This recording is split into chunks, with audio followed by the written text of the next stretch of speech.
As leis de incentivo são democráticas? Então, qual é o papel das leis de incentivo nesse nosso cenário de desenvolvimento e sustentabilidade, né? De que maneira que as leis de incentivo se apresentam nesse lugar, né? A gente tem leis de incentivo federais, leis de incentivo estaduais, uma lei de incentivo federal, leis de incentivo estaduais, leis de incentivo municipais, que se configuram como formas de financiamento, né? Eles não são políticas, são formas de financiamento, não são iniciativas ou políticas permanentes que permitem a continuidade, são formas de financiamento e que, em tese, buscam e promovem estabelecer parcerias entre grandes empresas e pequenos produtores, por exemplo. Mas, ainda assim, ela está ali estimulando a visão de longo prazo, a continuidade dessas iniciativas. Essas leis dão condições desses projetos, dessas iniciativas se reproduzirem, elas são promotoras de descentralização de iniciativas ou não? Né? A gente, de novo, não está falando sobre modos de viver, mas está falando sobre artes e letras.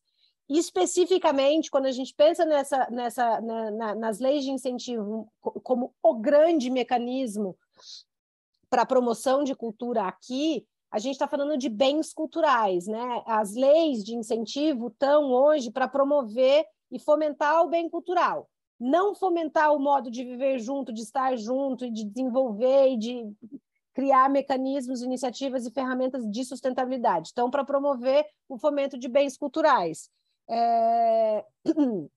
Sendo a lei de incentivo federal, a nossa velha e boa Rouanet, a principal delas e que pauta um pouco as outras, né? A Lei Rouanet pauta um pouco as estaduais, que pautam, por sua vez, um pouco também as leis municipais. E o que a gente faz a partir delas e com elas é dar visibilidade para iniciativas, não é para iniciativas, desculpa, a gente permite circulação de bens culturais, não necessariamente de iniciativas, não necessariamente de modos de viver. É um entendimento, as leis de incentivo têm um entendimento do que são esses bens culturais e do que é a cultura, que é muito, muito, muito restrito.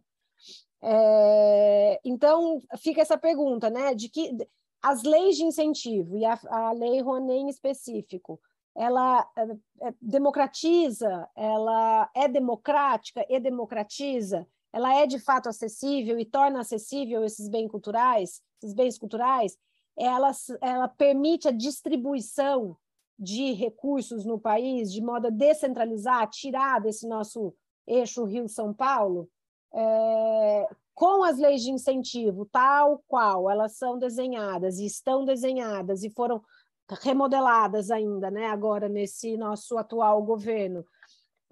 A gente está falando de cultura para todo mundo, a gente está falando do modo de viver junto, de que a cultura é acessível, está disponível e é um bem a ser compartilhado por todos. Os bens culturais são circulantes, na verdade, na medida em que essas leis pretendem permitir a circulação de bens culturais, já que é disso que a gente está falando, elas de fato fazem isso, elas de fato permitem isso, elas dão iguais oportunidades para todos os agentes que estão espalhados nesse país de acesso a recursos, financiamentos e formas de execução de projetos.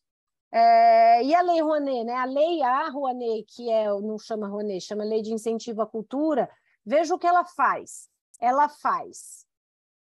Eu não vou nem falar, vou deixar vocês olharem primeiro.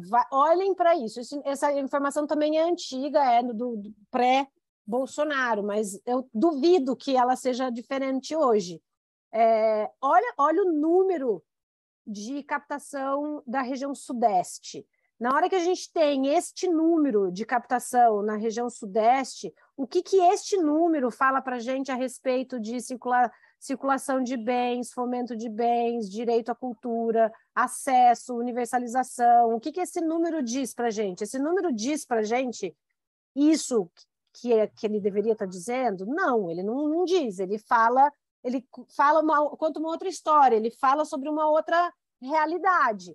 que é a realidade que não sei quantos de vocês não estão em São Paulo, mas é a realidade que nós, Mônica e eu, e Ana Letícia, pelo menos, vivemos. A gente está dentro desse número aí, a gente é parte desse número.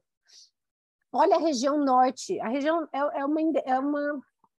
é muito discrepante, né? Eu não acho que, do jeito que o país está configurado, esses números não seriam exatamente iguais, né? Não seria da forma, considerando as qualidades geográficas mesmo de cada região, a gente não teria números que iam ser exatamente iguais para cada um. Mas a discrepância é muito, muito, muito, muito, muito, muito, muito grande.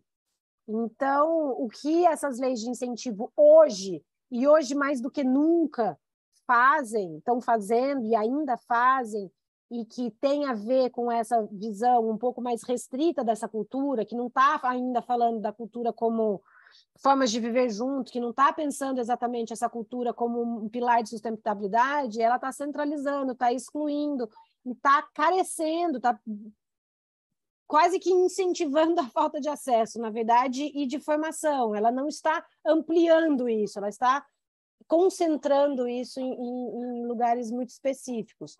Isso tem uma qualidade do que a gente tem em termos de política pública, que não é exatamente uma política pública, mas algo que é construído a partir da ideia de projetos.